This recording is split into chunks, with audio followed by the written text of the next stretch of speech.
রবিবার পূর্ব বর্ধমানের আউশা গ্রামে অনুষ্ঠিত এপিসি কাপ জিতল জাবুইয়ের শ্রুতি একাদশ। শনিবার মধ্যরাতে আউশা ফুটবল মাঠে প্রথম এপিসি কাপ ঘিরে দেখা গেল প্রবল উন্মাদনা। নৈশালোকে সারা রাতব্যাপী এই ফুটবল টুর্নামেন্ট দেখতে বহু পাশের গ্রামের মানুষও ঠান্ডা উপেক্ষা করে মাঠে এসেছিলেন। ফাইনালে শ্রুতি একাদশ 1-0 গোলে মির্জাপুরের আদি একাদশকে হারিয়ে চ্যাম্পিয়ন হয়েছে। টুর্নামেন্টের সেরা ফুটবলারের পুরস্কার পেলেন মঙ্গল হেমব্রম এবং ফাইনালের সেরা হলেন সুজয় দাস।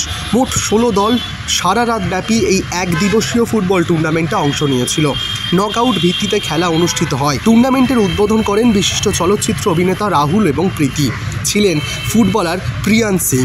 ভোর রাতে ফাইনালের পর খেলোয়াড়দের হাতে পুরস্কার তুলে দেন হিটু কাজী। অনুষ্ঠিত হয় আতশবাজি প্রদর্শনীও।